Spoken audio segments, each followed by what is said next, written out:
no makai wethe family wathi umenye kana ni nyina na ithe watu kana mari kuo wakora maina mundu ena nyina rĩngĩ nĩ single mother no mwaka ũmwĩte okay institution mambĩrĩrie kũgĩa alafu nake mambĩrĩrie kwaria maiguane ũmenye rĩu mari ũkamwonia ũhoro wa ciai nĩwagĩrĩire ũkorwo ũkĩmenya atĩ mwana kũmũrera institution ti ũndũ mwega mũno tiga nĩ thĩna wa kwaga mbeca cia kũigana gũkinyanĩria tabarĩra cia kũguna bamĩrĩ cia mataũni-inĩ.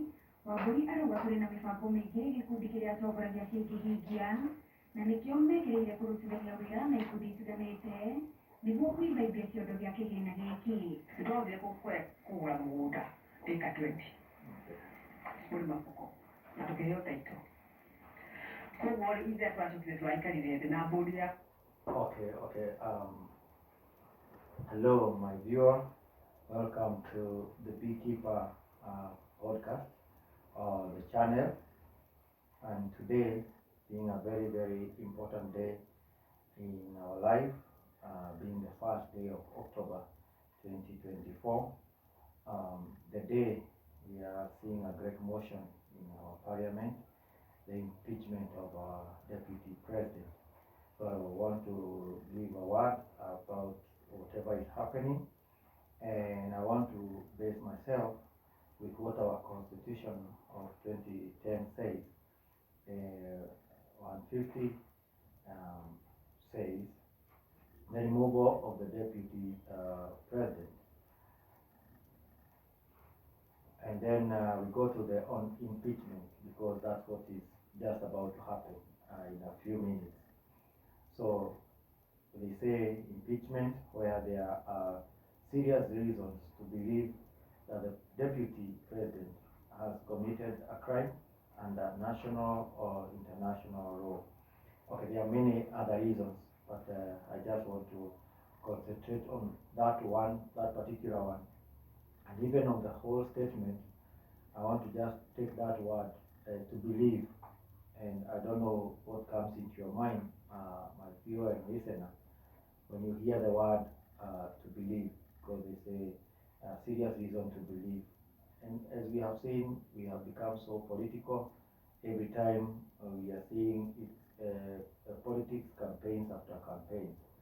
So I think currently the fate of the deputy president is on the minds and the beliefs of the parliamentarians.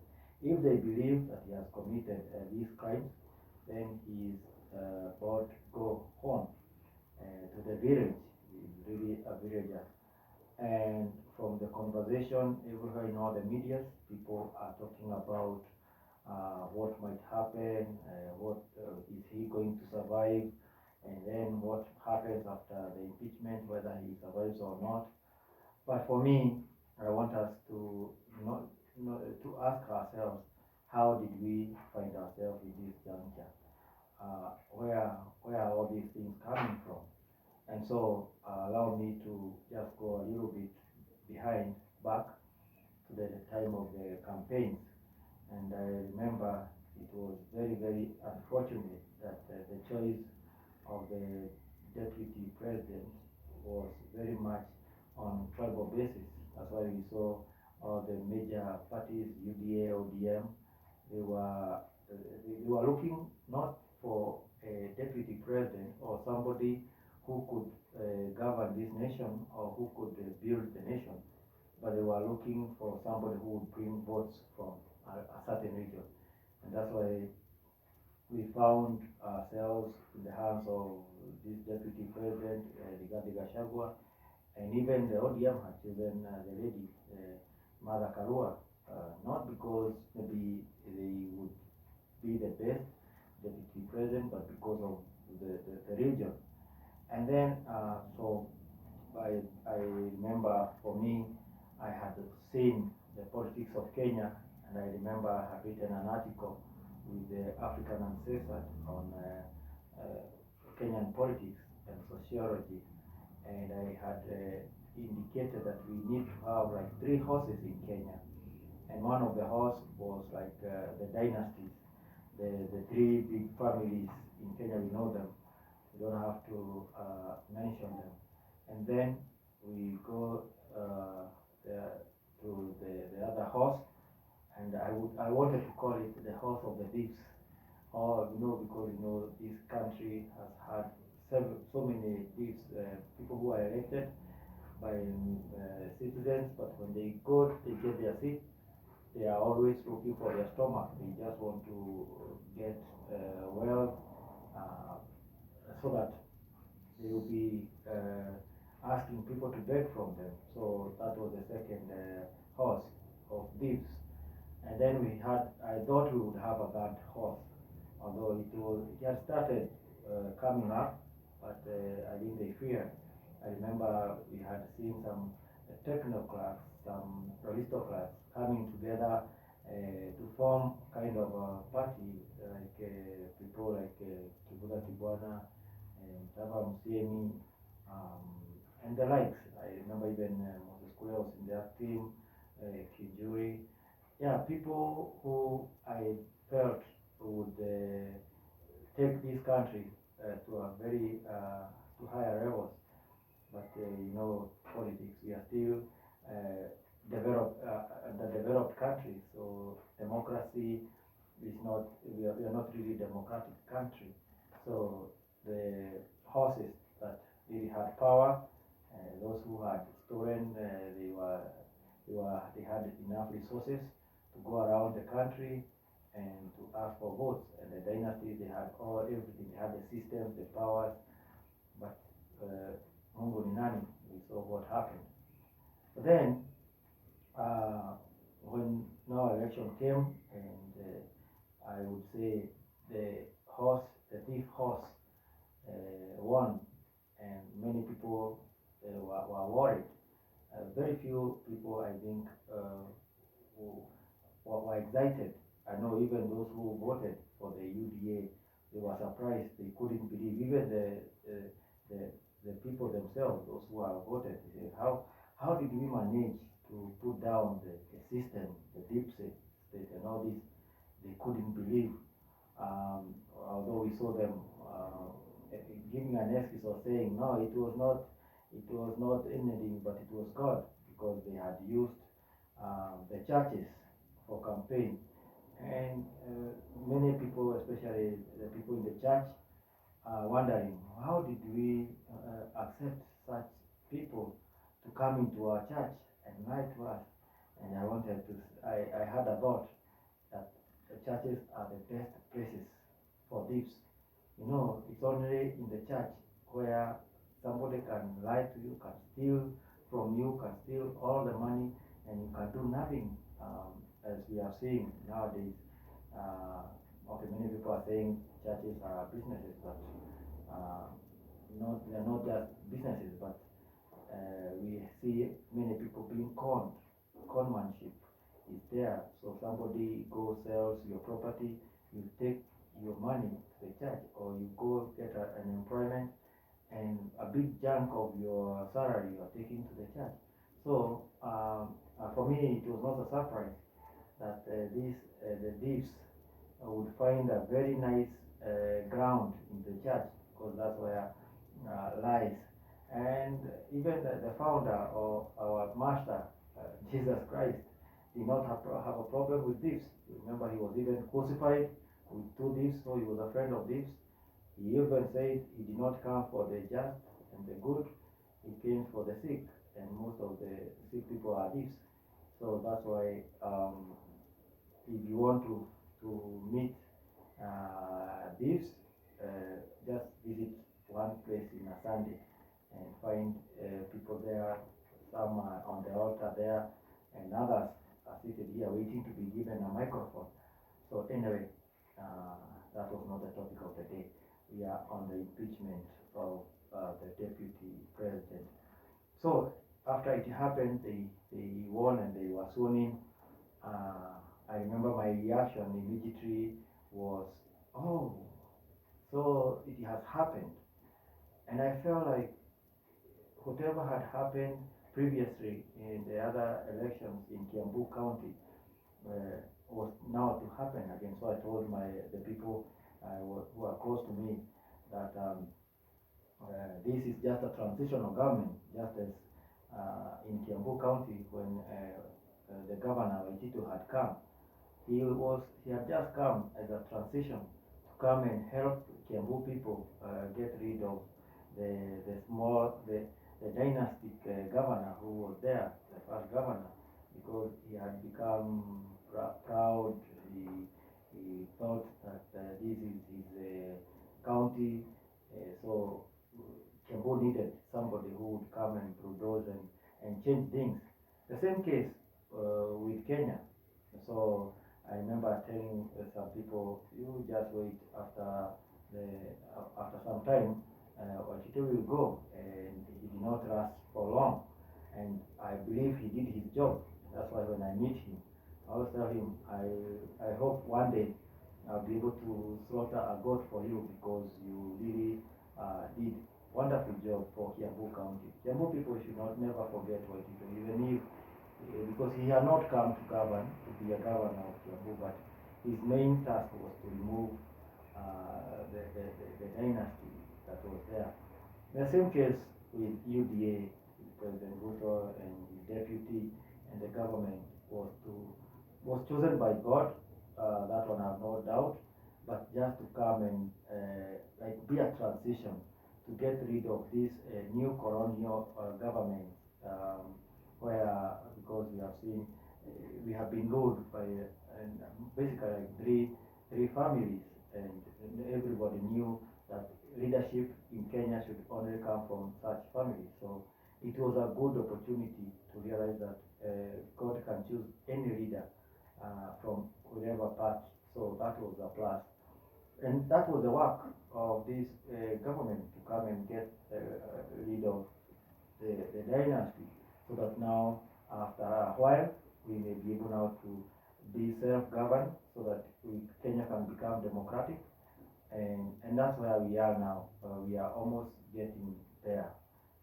So I know many people would ask ourselves, but then why God allow all this suffering? We realize that people are really, really suffering. Everywhere you go, people are crying. There is a lot of killings, abductions, hunger, suicide, divorces, or domestic violence in the families, and all sorts of evils that are happening. And so I think we have reached to a point where people are not really happy with life. But I have a word that we are just nearing the new birth of Kenya, and even a reset of Africa. That's what I'm telling people. Because even when a woman, wakati mama is about to give birth, it goes through labor pain. So my fellow citizens, fellow Kenyans, we are just going through that labor pain. So just for some few moments, and things are going to be good. We are going to have a complete new system. So all these things that have been happening from the revolution by the Gen Z, they had come and they were able to shake this system, this government. And what happened, instead of the government rebuilding themselves again, they went ahead just to unaona nyumba ambayo imecrack, imepata earthquake, badala ya uchimbe tena foundation, ujenge tena, they chose just kuweka plaster na kupaka rangi. So that's when this government became very weak. And so it just need a small weed, kaupepo tu kadogo, and it will be down. And this weed, hiyo pepo ambayo imekuja saa hii with the impeachment of the deputy government, maybe, you never know, maybe that's what God has planned to come and finish up this system, this system that has costed almost everyone's pain and trouble. And I believe anyone now who has no problem with this government is questionable. Maybe he's part of it, or he's getting something big from this government. So because like the experience, I remember what is happening with even the politicians, those people who are either supporting the president or those who are even supporting the deputy government, the deputy president, they don't want him to be impeached. And I wonder, when several other citizens are going through pain, especially, I remember on Sunday, I had a patient, I was called to take a patient to the hospital who was critically ill, and there were no doctors in Kiambu hospital. And so I thought maybe I would get some help from a doctor instead of just going to a private hospital because we didn't have funds for that. Maybe I thought a doctor from Kiambu would assist. But the doctor, it was on a Sunday morning, and the doctor was just in a pub drinking, and he came about 3 hours later, drunk. And then, okay, we gave our patient some first aid, and it was critical because he needed it was an emergency case. So anyway, at the end, we found ourselves in the Kenyatta University Referral Hospital, and when the doctor examined, he said immediately our patient should go to ICU. So imagine that situation. So with this background, with such a feeling, and then when you go to watch news or when you hear what's going on, you hear a full senator of a county, Kiambu County, instead of thinking of people of Kiambu, is just going there to support and to fight for one man. And so you wonder what kind of leadership do we have? And that's why, especially for now, our people, watu wa mlima, we have heard that we have been told, Siguze mlima, don't touch the mountain. And it is even backed by the scriptures. I have a Bible here, I think it's in Exodus 19, somewhere there. Even God had commanded, don't touch the people of the living near the mountain. But it has been touched. But now the problem is the people of the mountain, they are really crying. You see, their people are dying every day. Their business are finishing. Nothing is moving. But whenever a politician goes and is talking to them, he's telling them, be very careful, come out, let's fight for our own. Otherwise, if this seat goes, we will never find it. And I ask myself, when were the people of the mountain in leadership? In my life in Kenya, I think the only time I felt, I could say the Kikuyu specifically experienced some being in the government was during the first term of Kibaki, and then on the second part, I think Kenya was together, was one. Everyone in the whole country felt like, yeah, Kenya belonged to us. But all along, from the first president, second, fourth, and now the fifth, I think we have only had individuals going to rule us. So it would sound very, very foolish, lack of better words, for any person from the mountain or Kikuyu to say we are being targeted. No, I even hear the deputy president nowadays is always telling people of the mountain, come, let us join hands. We should never fight our own. We are being targeted. And if we lose this seat, it might take forever before we get it back. And I ask ourselves, did we have it now? I think I know several people, even myself, who have tried to reach out to the deputy president, even because I have great friends, even who are seers, and they could see these things, even what is happening. They saw it earlier, and they would tell me, please, if you are able to reach out to our deputy president, please tell him to look for us, because they have seen these things that are happening today. They were seen several months ago, so it is something that maybe could have been avoided. But you see, when somebody gets that seat, you are surrounded by your people and security. So you're not really representing the people from the mountain. So it is not now that things have become mambo imeharibika, that now you run back, say, kujeni we are being targeted. No. And I am also very, very surprised when I hear the conversation that if in case the DP is impeached, who should take over? And you hear people proposing, people like Kibiki, others say Governor Anne Waiguru, and I ask myself, what's the difference between them and the one that we have? They are just coming and they will just come and continue with the status quo just because our man is on top. So anything, all evils can continue to be done. The taxes will continue to improve and what. So if I was to be asked what would happen, or my wish for the if in case the deputy is impeached, we could even look for somebody away outside of the mountain. We don't need somebody from the mountain to lead us. As long as somebody has the heart of Kenyans, all Kenyans, and he's able. We see, like I've seen two senators who would really transform this nation. The senator from Kisii, the senator from Busia, and my great friend Omtata.